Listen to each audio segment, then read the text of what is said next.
Nunca imaginé que te estaría contando algo así, pero aquí estamos. Si me hubieras preguntado hace un mes, te habría dicho que mi vida era estable, normal, con sus altibajos, claro, pero nada que no se pudiera manejar. Soy Javier, tengo 38 años, vivo en Valencia, trabajo en una correduría de seguros desde hace más de 10 años y llevo casado con Laura desde hace 9. Siempre creí que teníamos una relación sólida. No perfecta, pero sólida. Como esas casas viejas que crujen por dentro pero aguantan los temporales. Laura tiene 36, es profesora de educación infantil en un colegio concertado cerca de casa. Es de esas personas que sonríen con los ojos. Siempre fue muy dulce, muy organizada, y la típica que hace listas para todo, compras, viajes, cenas, vida. Yo siempre fui el desordenado, el que olvida las llaves y llega tarde, pero eso parecía equilibrarnos. O eso pensaba yo. La rutina entre nosotros era como un reloj suizo, ella se despertaba primero, preparaba el desayuno, luego yo me levantaba, nos turnábamos con el coche si coincidíamos, y por la noche cenábamos juntos, veíamos algo en Netflix, y a dormir. Fines de semana en familia, alguna escapada con amigos, y poco más. Nada del otro mundo, pero tampoco había motivos para quejarse. Y sin embargo, algo empezó a cambiar. No de golpe. Fue como un goteo lento que al principio no molesta, pero termina calando hasta los huesos. Lo primero que noté fue su forma de mirarme. Antes era cálida, atenta. Luego pasó a ser neutra. Como si me viera, pero no me viera de verdad. También dejó de hacerme preguntas sobre mi día. Yo hablaba, claro, pero sus respuestas eran cada vez más automáticas. Ajá, qué bien, vaya. Pensé que era el estrés. El trabajo, los niños en su clase, los problemas del cole. No le di importancia. Hasta que un día, saliendo del trabajo, vi su coche estacionado frente a una cafetería cerca del centro. Me sorprendió porque ella nunca iba por esa zona. Y cuando me acerqué, la vi. Estaba sentada con un tipo que no conocía. Nada raro en sí. Podía ser un padre del colegio, un amigo, un excompañero de universidad. Pero había algo en la forma en que lo miraba. Y más aún, en la forma en que se tocaban las manos por encima de la mesa. No quise sacar conclusiones precipitadas. Me fui sin que me viera. Esa noche, no dije nada. Me sentía un poco estúpido, como si estuviera exagerando. Pero desde entonces, empecé a observar con más atención. No lo digo con orgullo, pero sí, empecé a revisar su móvil cuando lo dejaba sin bloquear. No encontré nada, claro. Laura no es tonta. Si está escondiendo algo, lo hace bien. Las siguientes semanas fueron raras. Tenía la sensación de que vivíamos en la misma casa, pero no en la misma vida. Ella estaba más distraída que de costumbre, a veces se encerraba en el baño con el móvil, y últimamente decía que tenía reuniones fuera del horario escolar. Lo que antes me parecía normal, ahora me parecía una señal. Y no sabía si estaba perdiendo la cabeza o si estaba despertando de una mentira. La gota que colmó el vaso fue un viernes por la tarde. Llegué a casa antes de lo previsto porque se canceló una reunión. Laura no sabía que iba a volver tan temprano. Cuando entré, escuché su voz. Estaba hablando por teléfono, en la cocina. Me acerqué sin hacer ruido. Lo juro, no fue intencional, no soy de esos. Pero cuando escuché te echo de menos también, se me cayó el alma al suelo. No entré. No hice una escena. Me fui al cuarto, fingí que acababa de llegar, y ella colgó rápido. Me saludó con un beso en la mejilla, frío, automático. Como si nada hubiera pasado. Esa noche, no dormí. Después de esa noche, algo se rompió definitivamente en mí. No lo dije en voz alta, no hice ningún escándalo ni le reclamé nada a Laura, pero internamente empecé a actuar distinto. No por venganza ni por orgullo, simplemente porque ya no podía seguir haciendo como si nada pasara. Los días siguientes me levantaba, me duchaba, desayunaba con ella como siempre, pero algo en mi interior ya no buscaba su mirada. Le hablaba cuando era necesario, respondía cuando me preguntaba, pero la conexión estaba muerta, aunque ella todavía no lo notara. Me volví más observador, menos hablador. Dejé de contarle cosas del trabajo, de reírme con sus anécdotas del colegio, de preguntarle cómo había ido su día. No podía fingir interés mientras en mi cabeza todavía resonaba esa frase, te echo de menos también. Eso no se dice a cualquiera, eso no es una expresión entre amigos, y aunque no tuviera pruebas físicas, mi intuición ya lo había entendido todo. Durante esa semana me dediqué a buscar respuestas, sin que ella lo supiera. Empecé por revisar nuestro plan de teléfono. Laura tiene su propio número, pero ambos estamos en la misma cuenta, y aunque los mensajes no se ven, los registros de llamadas sí. Encontré varios números repetidos en horarios extraños, uno en particular que se repetía casi a diario, 20:47, 21:12, 22:3. Siempre después de cenar, cuando yo me iba al salón a ver una serie o a leer, y ella decía que corregía trabajos o preparaba materiales. El número no estaba guardado como contacto, lo que ya me pareció sospechoso. Lo apunté y lo busqué en WhatsApp. Nada. Entonces lo guardé con otro nombre y abrí Telegram. Ahí sí apareció. Con foto de perfil. Era un hombre, unos 40, barba de 3 días, foto en la playa, gafas oscuras. No me sonaba de nada, y eso que suelo tener buena memoria para las caras. No abrí el chat, pero ya con eso tenía suficiente para saber que lo que me temía era cierto.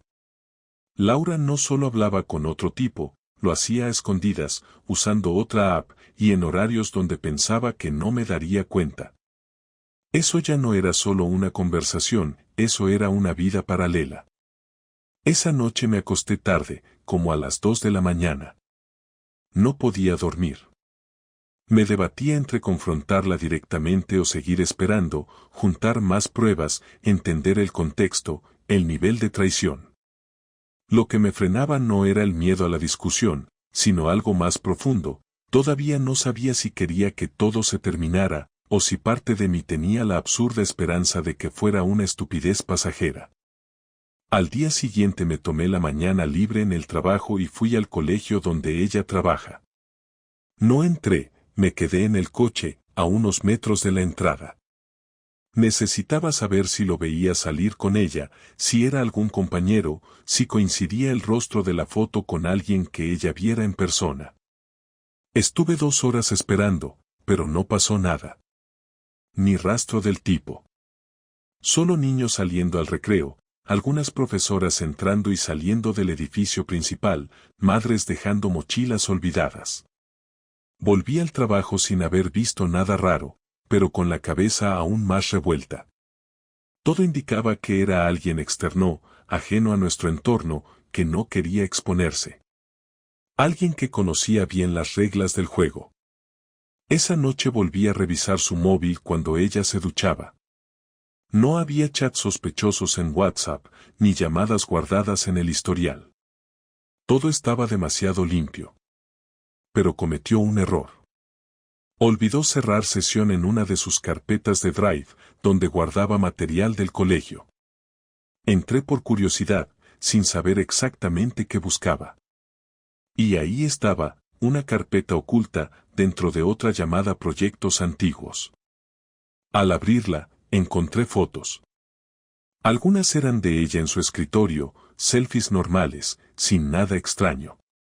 Pero otras eran completamente privadas.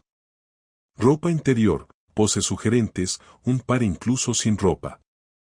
Fotos que yo no había visto jamás. No eran para mí. Lo supe en el acto. El archivo más reciente tenía fecha del martes anterior. No soy un tipo celoso por naturaleza, nunca lo fui. Siempre confié en Laura, incluso más de lo que ella merecía. Pero al ver esas fotos, esa confianza murió. Sentí una mezcla de rabia, desilusión y una tristeza que me dejó el cuerpo frío. No sé cuánto tiempo estuve ahí sentado, viendo una a una las imágenes, sin moverme, con el corazón latiendo despacio, como si el cuerpo hubiera entrado en modo ahorro de energía. Cuando escuché que salía del baño, cerré todo rápido, dejé el móvil donde estaba y fingí estar viendo el telediario. Se sentó a mi lado con el pelo mojado, sin decir nada. Yo tampoco dije nada. No hacía falta. Al día siguiente contraté a un detective. No me enorgullece haber llegado a ese punto, pero necesitaba pruebas, no para vengarme, sino para tener claridad. Para no volverme loco con suposiciones. El tipo fue muy profesional. Le di toda la información que tenía, horarios, el número sospechoso, incluso la foto del tipo en Telegram. Me dijo que en unos días tendría algo. Pasaron 5 días. 5 días en los que Laura siguió haciendo su vida como si nada, con la misma rutina, los mismos gestos, pero yo ya no veía a la misma persona. Era como vivir con una actriz que interpreta el papel de esposa, pero sin alma. Yo cumplía mi parte también. Hacía la cena, pagaba las facturas, llevaba el coche al taller, pero cada gesto era automático. Esperaba. Solo eso. Esperaba el informe. Y llegó. El martes siguiente, justo después de comer, recibí un mensaje del detective: lo tengo. Podemos vernos esta tarde. Fui a su oficina como un autómata. Me senté frente a él, sin decir una palabra. Me mostró fotos, capturas, ubicaciones. El tipo se llamaba Álvaro, vivía en Castellón, y se veían 2 veces por semana en un piso alquilado en la periferia. Siempre a la misma hora, de 18:30 a 20. Había fotos de ellos entrando juntos, saliendo abrazados, incluso una en la que ella le besaba el cuello mientras esperaban el ascensor. Ninguna duda. Nada que interpretar. Era real. Me lo estaba haciendo desde hacía meses, y yo había sido el último en enterarme. No sentí rabia. Ni ganas de llorar. Lo que sentí fue algo peor, vergüenza. Vergüenza de no haberlo visto antes. De haber seguido actuando como un idiota mientras ella tenía otra vida. Vergüenza de haberla defendido cuando mis amigos decían que a veces parecía distante. Vergüenza de haber construido una vida con alguien que fue capaz de hacer esto sin pestañear. Volví a casa con una carpeta llena de fotos. Esa noche no dormí. Me quedé en el sofá, mirando el techo, pensando en qué hacer. No sabía si confrontarla, si callarme, si irme sin decir nada. Todo estaba abierto. Todo era posible. Esperé al sábado. No fue una decisión estratégica ni simbólica, simplemente era el único día en el que los dos estaríamos en casa sin interrupciones, sin trabajo, sin excusas. Desperté antes que ella, preparé café como todos los sábados, puse 2 tazas en la mesa, me senté y esperé. Cuando bajó, en pijama, con cara de sueño, no dijo nada al principio. Se sirvió café, se sentó frente a mí y al notar que no la saludaba ni sonreía, frunció el ceño. ¿Todo bien?, preguntó. No respondí. Abrí la mochila que había puesto a mi lado y saqué la carpeta con los documentos, las fotos, los registros. La dejé sobre la mesa, frente a ella, sin decir una palabra. Laura me miró con una mezcla de confusión y nerviosismo. Tardó unos segundos en abrirla. Al principio hojeó las primeras hojas con desinterés, como si no entendiera de qué se trataba. Luego reconoció una de las fotos, y ahí se detuvo. Pasó a la siguiente. Y a la otra. Su rostro cambió de golpe. La taza de café quedó a medio camino de la boca. ¿Qué es esto?, Dijo con voz baja, apenas audible. Lo que llevas meses escondiéndome, respondí sin levantar la voz, pero sin quitarle los ojos de encima. Sé quién es. Sé dónde se ven. Sé desde cuándo. Tengo todo. Laura cerró la carpeta con fuerza, cruzó los brazos y bajó la mirada. No dijo nada durante varios segundos. La tensión era tan densa que cualquier movimiento parecía forzado. No es lo que piensas, dijo por fin. No empieces con eso, respondí. No me insultes. Javi, no lo planeé, añadió, ahora con la voz más firme. No fue algo que busqué. Solo pasó. ¿Solo pasó? ¿Te acostaste con otro durante meses y solo pasó? ¿Pagaste un piso de alquiler en las afueras y solo pasó? ¿Te hiciste fotos desnuda para él y fue un accidente? Ella respiró hondo, como si tratara de mantener la calma. No lloraba, no se derrumbaba. Estaba completamente en control de sí misma, y eso era lo que más me dolía.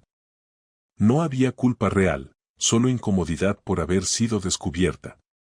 Al principio era solo hablar, empezó. Nos conocimos en una formación del colegio, en septiembre. Me sentía estancada, aburrida, como si todo fuera siempre lo mismo. No contigo, con todo. Con la vida. Él fue atento, diferente. Me escuchaba, me hacía sentir viva otra vez. ¿Y yo qué era? ¿Un mueble en casa?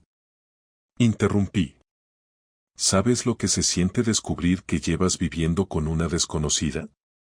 ¿Que compartes cama con alguien que te besa por la mañana y a la tarde se acuesta con otro? Laura bajó la cabeza por primera vez. No había lágrimas, pero sí una especie de silencio resignado. Como si aceptara que no había más defensa posible. No lo hice para lastimarte, dijo al cabo de un rato. Pues te salió de maravilla, respondí. Lo pensaste, lo planificaste, lo repetiste, y volviste a casa cada vez como si nada. Eso no es un error. Eso es una decisión. No sabía cómo parar, dijo. Cuando me di cuenta de hasta dónde había llegado, ya estaba metida. Y no sabía cómo volver atrás sin destruir todo. ¿Y no se te ocurrió que destruirlo sería inevitable tarde o temprano? Laura se levantó, empezó a caminar de un lado al otro del salón. No lloraba, pero la incomodidad ya era evidente. No sabía dónde ponerse, cómo justificar lo injustificable. Yo la miraba sin moverme, sin levantar la voz, sin golpear la mesa ni hacer escándalo, pero cada palabra mía le pesaba más que cualquier grito. No me fui con él, dijo. Nunca pensé en dejarte. No era una relación formal, no hablábamos de futuro. Era una vía de escape. ¿Y yo qué era? ¿Tu prisión? No digas eso, respondió rápidamente. Tú eras mi casa. Mi seguridad. Pues te quedó grande la palabra seguridad. Porque yo jamás te fallé, jamás miré a otra, jamás escondí nada. Tú sí. Y lo hiciste durante meses, en mi cara, en esta casa. No hay vía de escape que justifique eso. Laura se detuvo, me miró y dijo algo que todavía hoy me cuesta digerir. A veces sentía que ya no me mirabas como antes. Que habías dejado de quererme, pero no lo decías. Me sentía sola. Y en vez de hablarlo conmigo, decidiste abrirte de piernas con otro. Muy madura tu forma de resolver los problemas. Ahí sí se le llenaron los ojos de lágrimas. Pero no dije nada más. Me levanté, recogí la carpeta y la volví a guardar en la mochila. ¿Y ahora qué? Preguntó ella, con un hilo de voz. Ahora decides tú. Yo ya sé que esto no tiene arreglo. Pero si quieres que sigamos fingiendo, al menos que quede claro que estás con alguien que ya no cree una sola palabra que salga de tu boca. No quiero que finjamos, respondió. Pero tampoco quiero que todo termine así. Con odio. Con rabia. Quiero entender qué pasó, arreglarlo si se puede. No se puede, corté. Ya no. Yo no quiero seguir compartiendo techo con alguien que me traicionó, que se rió en mi cara, que volvió a acostarse conmigo después de acostarse con otro. Porque eso hiciste, ¿no? Venías de verlo y luego venías a mi cama. Sin un mínimo de vergüenza. Eso no lo digas así, susurró, casi temblando. Dime que no es verdad, la desafié. Dime que no lo hiciste. Que no usaste mi cama, mi cuerpo, como si nada mientras aún llevaba su olor. No contestó. No podía. El silencio fue la confirmación más brutal que recibí en mi vida. Me fui al cuarto, hice la maleta con lo justo y me largué. No dije adiós. No había nada más que decir. Cerré la puerta con llave y mandé un mensaje a mi hermano para quedarme un par de días con él. No sabía si ella iba a llorar, gritar, romper cosas o llamar a ese Álvaro para contarle lo que había pasado.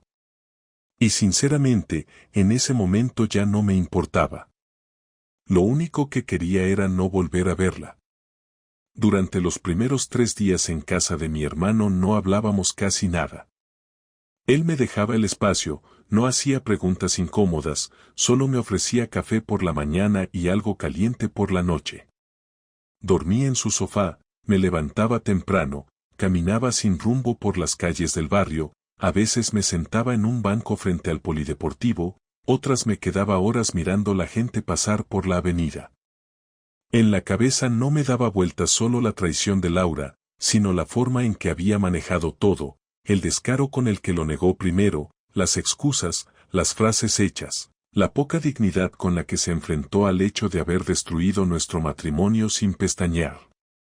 Cada vez que recordaba su silencio cuando le pregunté si había venido a mi cama después de estar con él, sentía un nudo en el estómago que no me dejaba comer. El cuarto día me levanté con una decisión tomada. No podía dejarlo así. No se merecía que simplemente me alejara y le dejara la comodidad de seguir con su vida como si nada. Ella había jugado sucio, así que yo también podía hacerlo. No por venganza impulsiva, sino por justicia. Por dignidad. Y si iba a acabar este capítulo de mi vida, lo iba a cerrar yo, no ella. Lo primero fue contactar a un abogado. No cualquier abogado, sino uno que me recomendó un cliente del trabajo hacía años, especializado en divorcios complicados.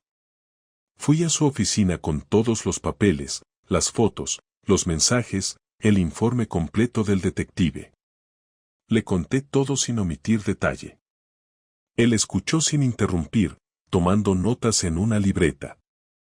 Cuando terminé, lo único que dijo fue, tenemos margen de sobra. Ella va a perder mucho más de lo que cree.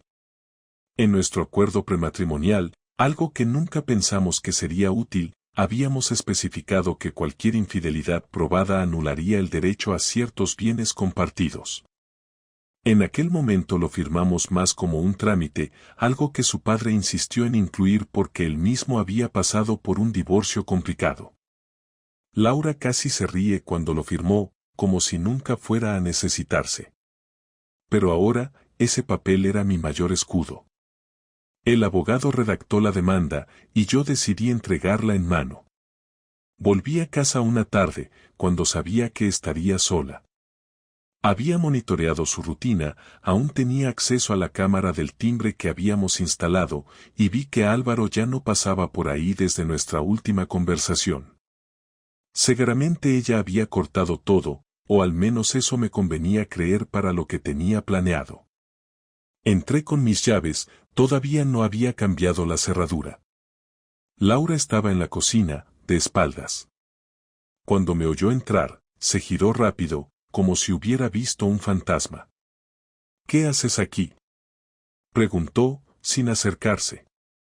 Solo vine a dejarte esto, le dije mientras sacaba el sobre del bolsillo de mi chaqueta y lo ponía sobre la encimera.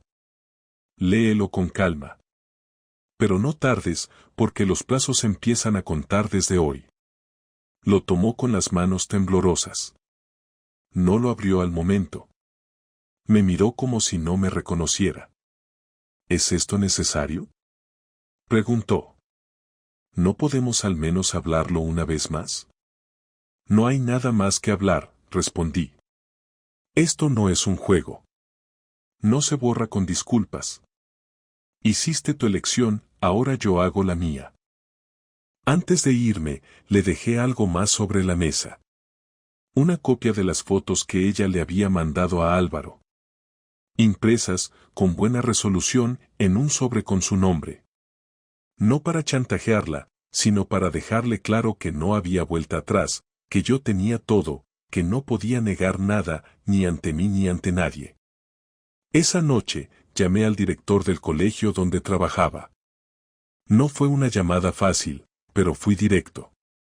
Le dije que mi esposa, pronto exesposa, había mantenido durante meses una relación con un hombre que había conocido en una formación organizada por el propio centro, y que tenía pruebas de que incluso había faltado a reuniones escolares para verse con él.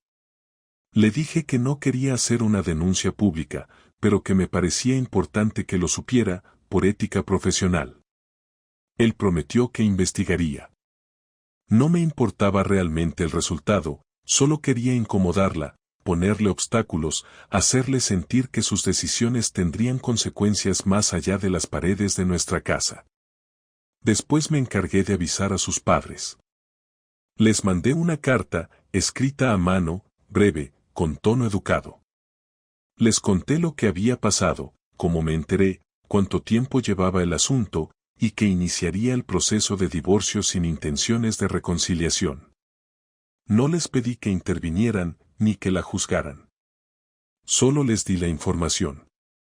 Quería que supieran que su hija, esa que tanto presumían por su estabilidad y madurez, había arruinado un matrimonio de casi 10 años por acostarse con un desconocido. También hablé con nuestros amigos en común. No con todos, solo con aquellos que siempre decían que Laura era una santa y que nos envidiaban como pareja. Les mostré pruebas. Una carpeta en el móvil con fechas, fotos, registros de llamadas. No hacía falta más. Nadie dijo nada ofensivo, pero sus caras hablaban por sí solas.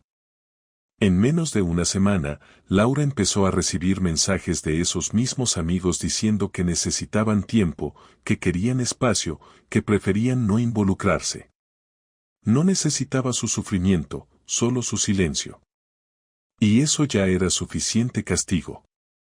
Lo último fue cerrar nuestra cuenta conjunta. Transferí mi parte a una nueva cuenta, dejé lo justo para pagar las facturas del mes y envié un aviso al banco para que bloqueara cualquier movimiento extraño. Cancelé también mi participación en la hipoteca, dejando constancia legal de que no viviría más allí y que no asumiría nuevas deudas sobre esa propiedad. Le mandé los papeles con un mensajero. No le contesté ni una palabra más. No devolví sus llamadas, no abrí sus correos, no respondí a los mensajes que ella empezó a dejar en el buzón del trabajo. El día que el abogado me avisó que había recibido su respuesta a la demanda, con el acuse de recibo y sin objeciones, me sentí más liviano. No feliz, pero menos contaminado. Había hecho todo lo que estaba en mi mano para que ella supiera que su traición no quedaría impune. No me importaba si después buscaba redención, si intentaba justificarse, si lloraba o no. Lo importante era que ya no controlaba la narrativa, ya no era la que tenía la ventaja. Le había devuelto el golpe. De frente. Sin esconderme. Sin gritar. Pero con fuerza. Pasaron 10 días desde que le entregué los papeles hasta que finalmente me llamó desde otro número. No contesté. Me dejó un mensaje de voz que escuché solo una vez.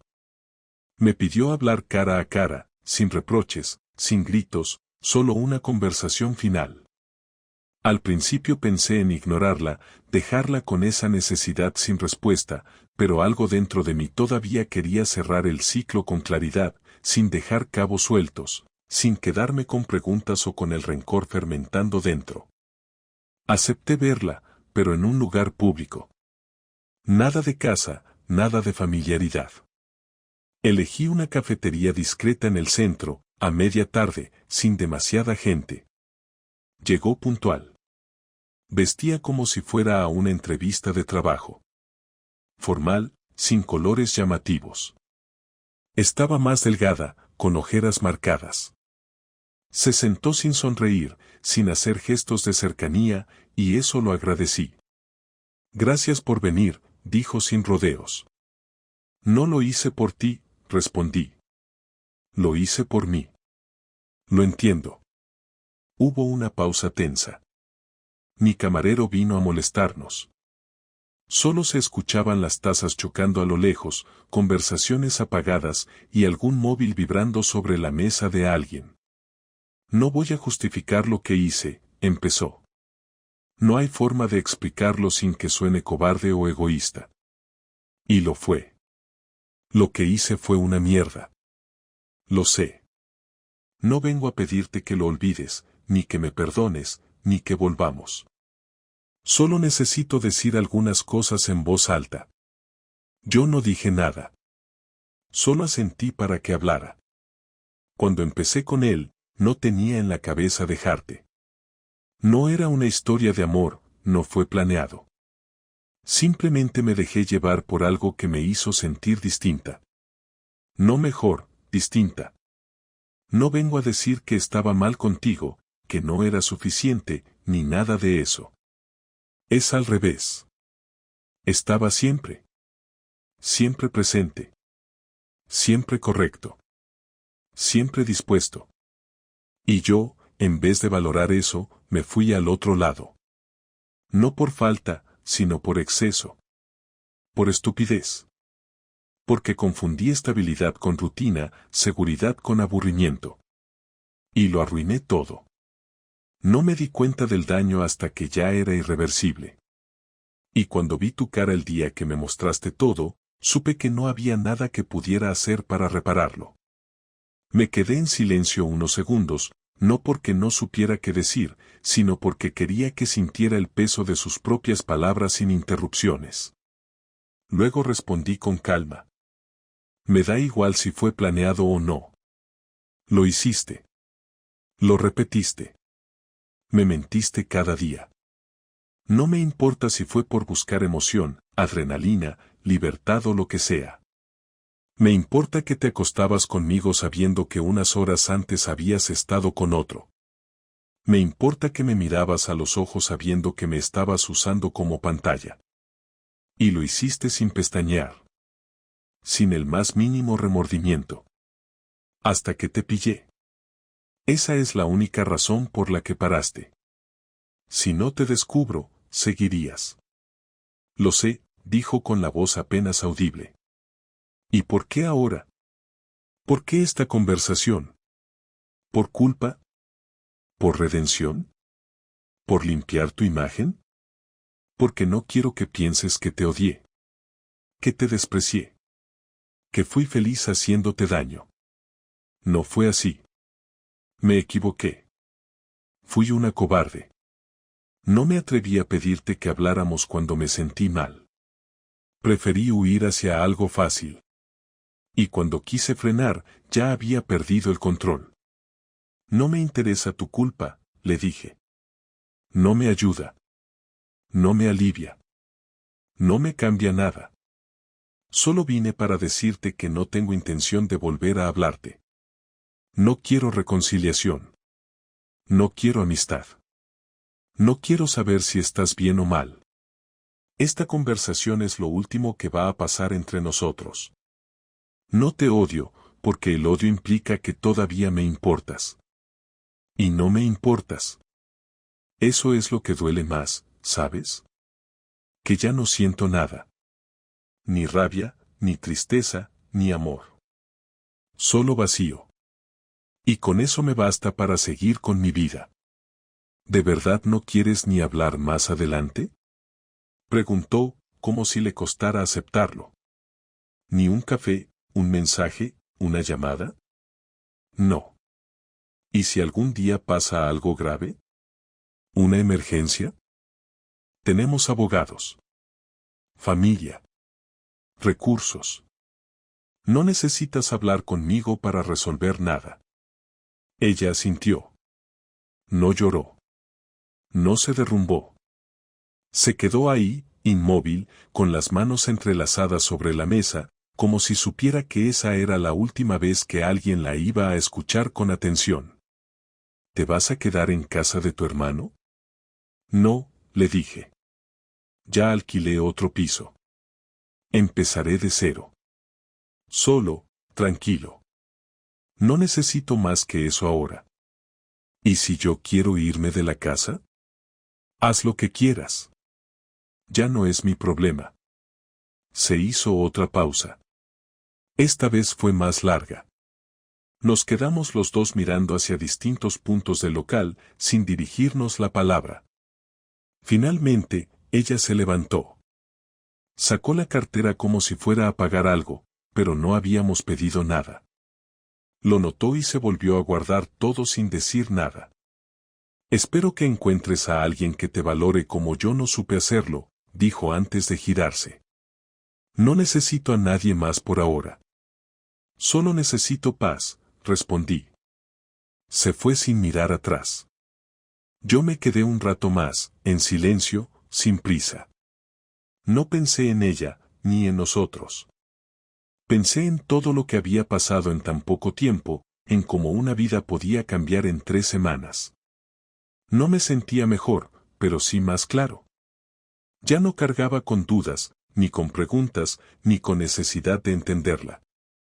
La había escuchado. Había dicho lo suyo.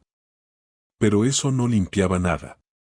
Solo dejaba constancia de lo que ya era evidente, que se había terminado. No en el momento de la infidelidad, ni con los papeles del divorcio, ni con la venganza. Se terminó justo ahí, cuando ya no quedaban más palabras. Cuando el silencio no era incómodo, sino definitivo. Después de esa conversación no volví a saber de Laura. No me escribió, no llamó, no intentó aparecer de nuevo. Supongo que entendió que no había nada más que hacer. El divorcio siguió su curso sin trabas, los abogados se encargaron de todo, y unas semanas después firmamos los papeles en silencio, en una notaría del centro, con las mínimas palabras posibles. Ella llegó acompañada por una amiga, yo fui solo. No hubo contacto visual, ni manos temblando, ni miradas de arrepentimiento. Era un trámite. Un final necesario. Me fui antes que ella, sin despedirme, y no volví a pasar por la calle de esa notaría desde entonces. Me mudé al piso nuevo un lunes por la mañana. Tenía solo lo justo, una cama, una mesa, una cafetera, un sofá viejo que me regaló mi hermano y un portátil que conecté nada más llegar. No necesitaba más. Estaba limpio, en silencio, sin olores familiares, sin fotos en la pared, sin recuerdos pegados a los rincones. Al principio se sentía como una habitación de hotel. Los primeros días eran todos iguales, trabajar, comer solo, contestar mensajes con frases cortas, mirar alguna serie sin prestar demasiada atención, dormir sin soñar.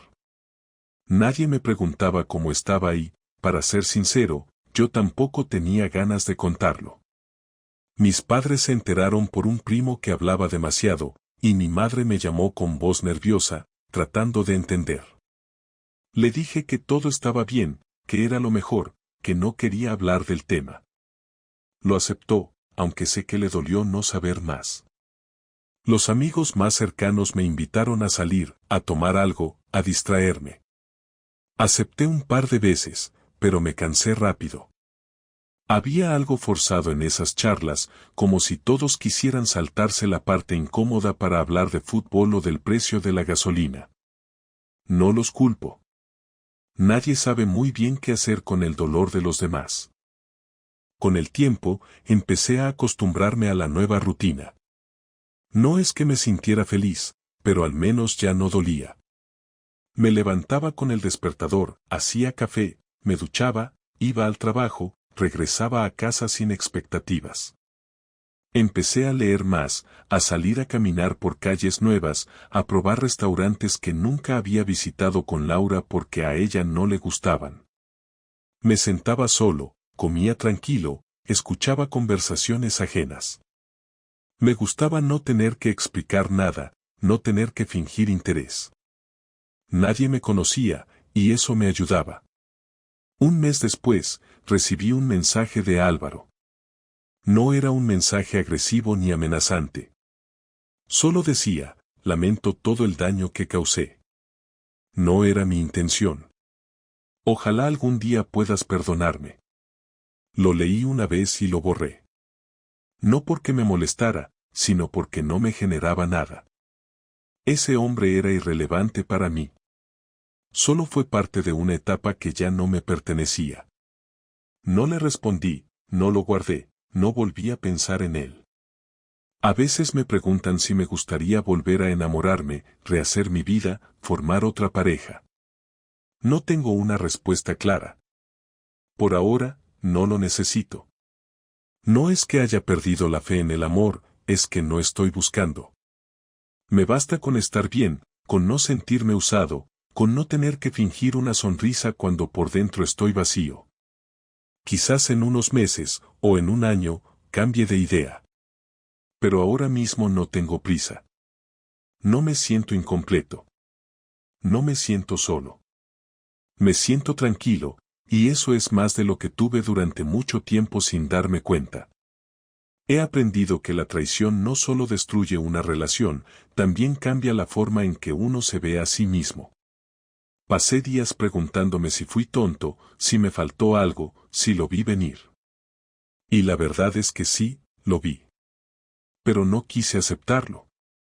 Me aferré a la idea de que las cosas se arreglaban con tiempo, con paciencia, con cariño. Me equivoqué. No siempre se trata de esfuerzo. A veces el otro ya se fue, aunque siga sentado a tu lado. A veces, por más que des todo, no alcanza si la otra persona ya decidió mirar hacia otro lado. Y eso no es culpa tuya. Aprender eso fue lo más difícil. Pero también lo más liberador. Hoy vuelvo a casa y no me espera nadie, pero tampoco me traiciona nadie. Abro la puerta, dejo las llaves en el cuenco de cerámica que compré en un mercadillo, pongo música baja y me sirvo un café sin pensar en si a alguien le molesta. No tengo que hablar si no quiero, no tengo que explicarme, no tengo que negociar cada decisión. Hay días en los que echo de menos el sonido de otra voz, el roce de una mano, una charla nocturna antes de dormir. Pero duran poco. Y cuando se van, lo que queda es una calma que no conocía. Una calma que no pienso volver a perder por nadie que no sepa cuidarla. No sé qué estará haciendo Laura ahora. No la busqué, no quise saber.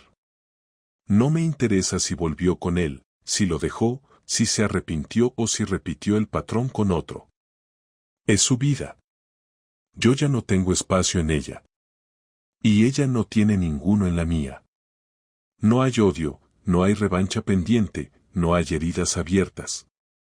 Hay cicatrices, claro, pero son eso, marcas que te recuerdan que estuviste ahí, que dolió, que pasó, y que sobreviviste. Este no es el final que había imaginado cuando me casé con ella. Pero es el que me tocó. Y no es tan terrible como creía. Es otra etapa. Otra forma de vivir. Más consciente. Más libre. Más mía.